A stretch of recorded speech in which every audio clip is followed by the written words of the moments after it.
Singer Bob Marley, his reggae music known far beyond its roots in Jamaica, died in a Miami hospital today after a long battle against cancer. It's no secret that Bob Marley's influence expanded beyond music. The high yellow moon won't come out to play. As a symbol of identity and struggle. Let's dive into his humble beginnings and untimely demise as we investigate the man behind the legend of reggae. Is God creator and I don't want no life, no obligation. Chronicling the path of an icon whose music inspires and unifies. Yeah, we can make it work. We just can make it work. Bob Marley's life is a tribute to the continuing power of his tunes, from the northern embrace of St. Anne's to the global stage. There was something in this thing. There is something in it. Early life. On February 6, 1945, in the little community of 9 Mile, Jamaica, a legend was born. Robert Nesta Marley. Norval Sinclair Marley and Cedella Malcolm were his parents. He had an unusual family history, claiming English and Syrian Jewish ancestors. He even claimed to be a Royal Marines captain. He worked as a plantation overseer when he married Cedella, who was only 18 and Afro-Jamaica at the time. Bob Marley's birth name has a unique twist. Robert Marley, some suggest. Nesta sounded like a girl's name. Thus, a Jamaican passport official jumbled up his first and middle names when he was a boy. Consider yourself Nesta Marley. Is God creator and I don't want no life, no obligation. Growing up was difficult for young Bob. In St. Anne, he attended Stepney Primary and Junior High School. However, when he was only 10 years old, his father Norval passed away due to a heart attack at the age of 70. Cedella, his mother, later married Edward Booker, a civil servant from the United States. This introduced Bob to two half-brothers, Richard and Anthony. Bob's musical adventure began with a childhood friend named Neville Livingston, who went on to become Bunny Wailer. Back in 9 Mile, they used to play music together, and the seeds of their musical partnership were planted during their time at Stepney Primary and Junior High School. Bob and his mother moved to Trenchtown, Kingston, when he was 12 years old. Bunny Wailer's father, Thaddeus Livingston, and Bob's mother had a daughter named Claudette Pearl, making her Bob and Bunny's younger sister. The high yellow moon won't come out to play. Bob Marley and Bunny Wailer's musical excursions got even more fascinating while living in the same house in Trenchtown. They were introduced to the world of ska music and were exposed to the most recent R&B melodies from the United States, owing to radio stations that reached Jamaica. This was a period of musical development for them. A vocal group was founded by Bob Marley, Bunny Wailer, and Peter Tosh. They were known as the Teenagers, the Wailing Rude Boys, and the Wailing Wailers. They eventually settled on just the Wailers. They didn't play any instruments at first, instead focusing on vocal harmony. Joe Higgs, a member of the popular vocal duo Higgs and Wilson, resided nearby and was instrumental in encouraging and teaching Marley and the others. Recognizing their promise, Higgs assisted them in developing their vocal harmonies and even began teaching Marley how to play the guitar. The Wailers' journey had only just begun, and they had no idea that this partnership would pave the way for Bob Marley to become a global phenomenon. It all began in the back alleys of 9 Mile and Trenchtown, where the foundations of Bob Marley's music and message were laid brick by brick. All I know about is Rastafarian, and try bringing this truth to the people. Island Records. Bob Marley went into Federal Studios in Jamaica in the early 1962 and recorded 4 songs: Judge Not, One Cup of Coffee, Do You Still Love Me, and Terror. Leslie Kong, a local music producer, was in charge of the production. 3 of these songs were published to the public via Beverly's label, and One Cup of Coffee was released under the name Bobby Martell. Bob Marley found himself in the company of other youthful stars as the years passed. In 1963, he formed a band named The Teenagers with Bunny Wailer, Peter Tosh, Junior Braithwaite, Beverly Kelso, and Cherry Smith. However, the name didn't last long. They renamed themselves the Wailing Rude Boys, then the Wailing Wailers. When record producer Coxsone Dodd spotted them, they became known as the Wailers, and they eventually settled on the name The Wailers. In February 1964, their single Simmer Down stormed the Jamaican music industry, reaching #1 and selling over 70,000 copies. The Wailers became a regular at Studio One, where they worked with prominent Jamaican artists such as Ernest Ranglin, keyboardist Jackie Mittoo, and saxophone Roland Alfonso. But by 1966, things had changed. Braithwaite, Kelso, and Smith quit the Wailers, leaving only Bob Marley, Bunny Wailer, and Peter Tosh as the core trio. Bob Marley achieved a significant stride forward in his musical career in 1972. In London, he obtained a deal with CBS Records and embarked on a tour with Johnny Nash, a soul singer. The Wailers, Bob Marley's band, wanted to discuss how much money they should get for their songs with Chris Blackwell, the head of Island Records, while they were in London. Instead of simply discussing money, they received an offer. Chris Blackwell handed them £4,000 up front to record an album. Chris Blackwell believed Bob Marley might appeal to a rock audience. He thought Bob had the rebellious image that might make Jamaican music famous among rock enthusiasts. "I was dealing with rock music, which was really rebel music," Blackwell explained. "That seemed to me to be the best approach to breaking Jamaican music." However, he required someone who could embody that image. When Bob walked in, he was exactly that image. The Wailers returned to Jamaica to record Catch a Fire at Harry J's studio in Kingston. This was significant because for the first time, a reggae band like rock bands got access to a top-tier studio. The album's sound was distinct from standard reggae. Blackwell sought to create a more mesmerizing atmosphere than the typical reggae rhythm. As a result, he altered some of Marley's mixes and arrangements. Marley even traveled to London to ensure that everything was going as planned. On April 1973, Catch a Fire was released globally. It was designed to seem like a rock record and had a customized Zippo lighter lift top. People adored it. Even though it barely sold 14,000 copies at first, its distinct sound was lauded by critics. Later that year, they issued another album, Burnin', which included the well-known song I Shot the Sheriff. The CD was given to Eric Clapton by his musician friend George Terry. Clapton was so taken with it that he recorded a cover of I Shot the Sheriff, which became a smash hit in the United States in 1974. Although not everyone in Jamaica was happy with the new sound on Catch a Fire, the following album, Burnin', featured a style that fans of both reggae and rock appreciated. Chris Blackwell did something incredible for Bob Marley at this time. He gave him a home in Kingston, which he turned into the headquarters for Marley's new firm, Tough Gong Studios. The Wailers planned to open 17 performances in the United States, but then something strange happened. They were sacked after only 4 shows. The Wailers, on the other hand, received more attention and adoration from the audience than the key groups they were scheduled to open for. The Wailers disbanded in 1974 as a result of this unexpected turn of events. Bob Marley, Bunny Wailer, and Peter Tosh each chose to go their separate ways and seek solo careers. It was the end of an era, but it was also the start of new chapters for these legendary musicians. Shooting incident.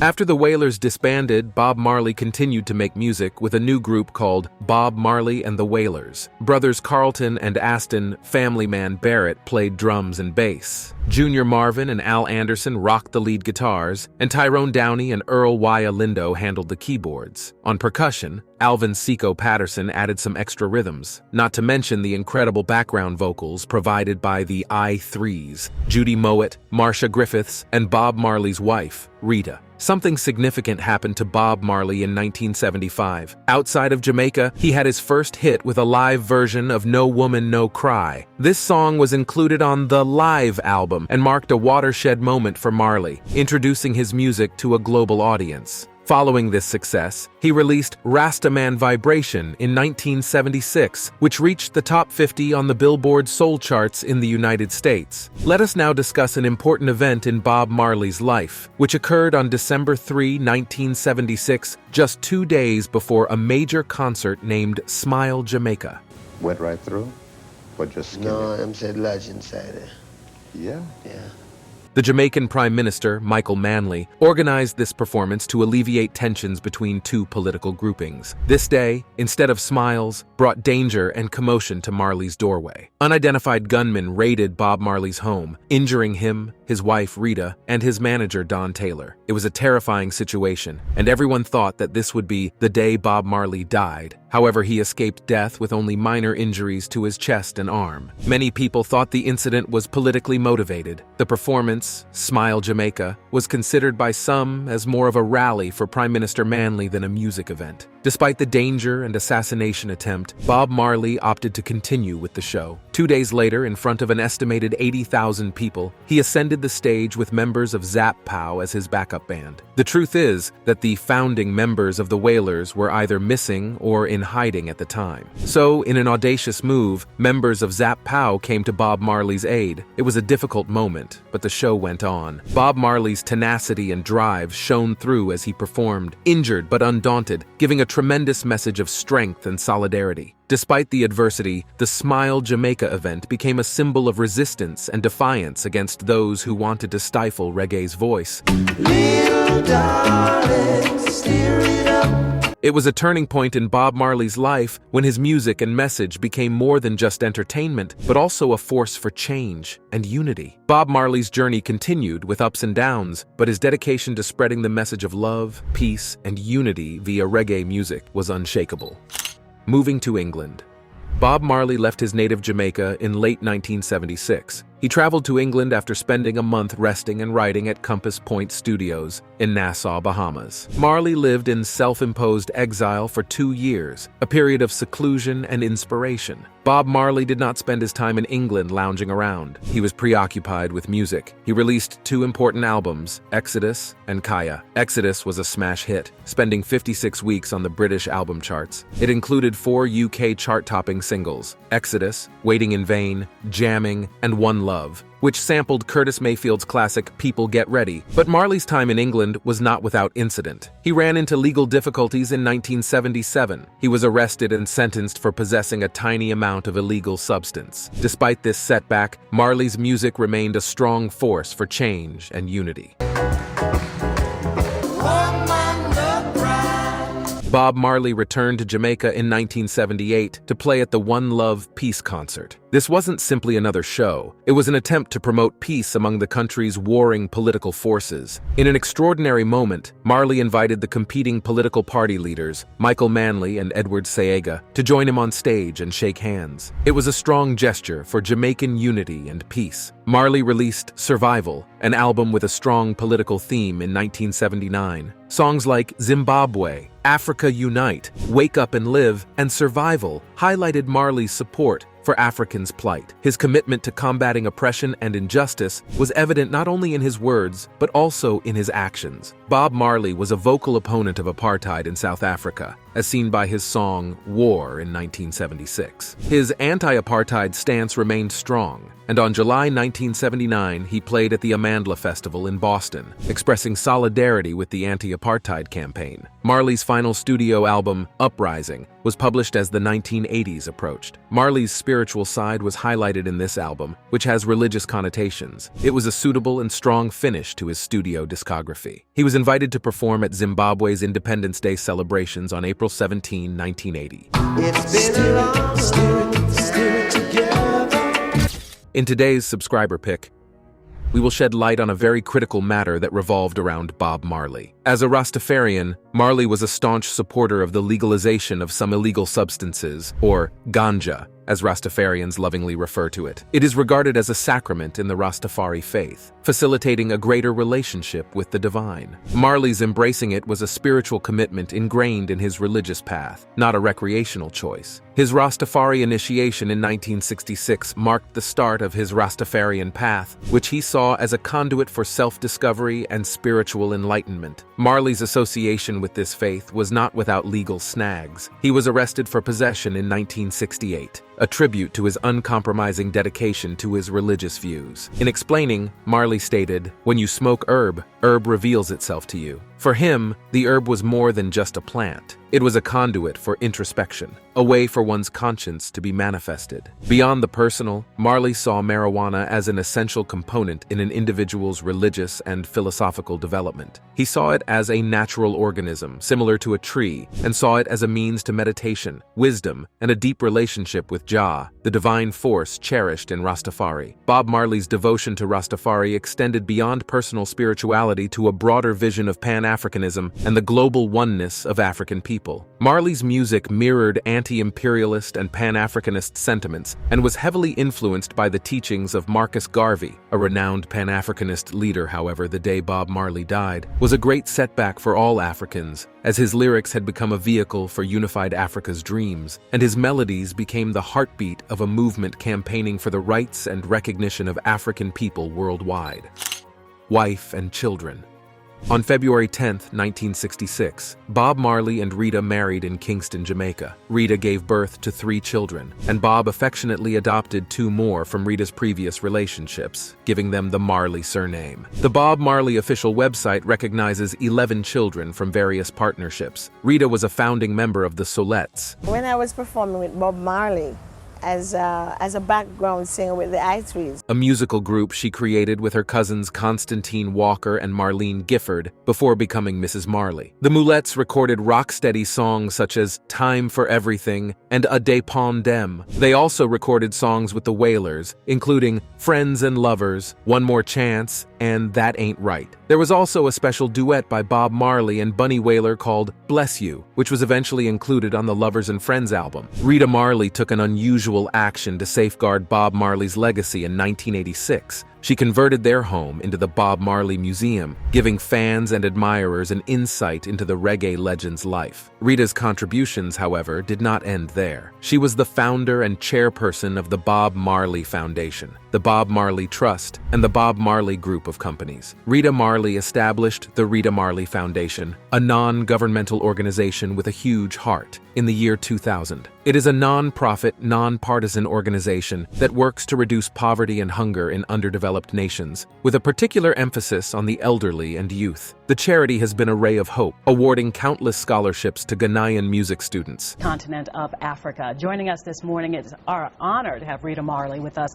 the widow of reggae icon Bob Marley. Every year, it hosts the Africa Unité concerts, which aim to increase worldwide awareness about African concerns and to find long-term solutions. Rita Marley's desire to make a difference stretches to Ethiopia, where she adopted 35 children, and Ghana, where she helped over 200 children at the Konkanuru Methodist School. Her work has touched innumerable people, and she continues to cultivate seeds of change and hope through the Rita Marley Foundation. Rita Marley was awarded the Order of Distinction by the Jamaican government in 1996 in recognition of her outstanding contributions to Jamaican music and culture. Her quest for greatness was rewarded in 2010 when she received the prestigious Marcus Garvey Lifetime Achievement Award. Rita Marley was loved and respected well beyond her own Jamaica. The Ghanaian government proclaimed her an honorary citizen of Ghana on August 3, 2013, in recognition of her years of residency and significant contributions to the country. Rita's influence extended beyond the classroom. The University of the West Indies conferred on her an honorary Doctor of Letters degree in November 2015. In 2017, she was awarded a second honorary doctorate by the University of Fort Hare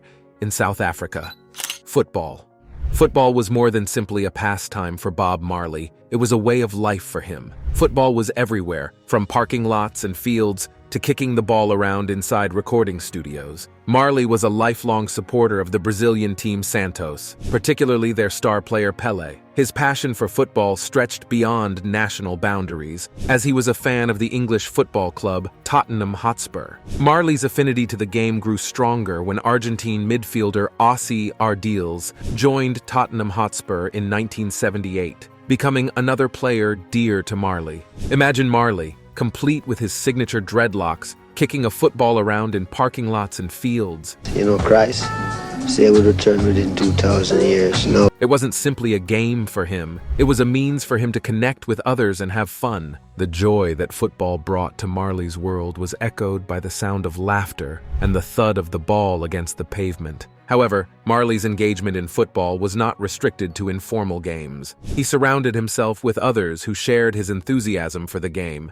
He hired Jamaican international footballer Alan Skill Cole as his tour manager in the 1970s. This relocation highlighted the importance of football in Marley's life. He desired teammates both on and off the pitch. Marley allegedly told a journalist, "If you want to get to know me, you will have to play football against me and the Wailers." This statement speaks volumes about the importance football played in Marley's formation of ties and bonds. It wasn't simply a game. It was a bridge that connected him with others, a common language that cut beyond cultural and linguistic boundaries. Imagine the Wailers and Bob Marley playing casual football matches, the shared laughter and the togetherness on the pitch. It wasn't about winning or losing. It was about having fun together while playing the game. Through the sport he loved, Marley found a unique way to bring people together.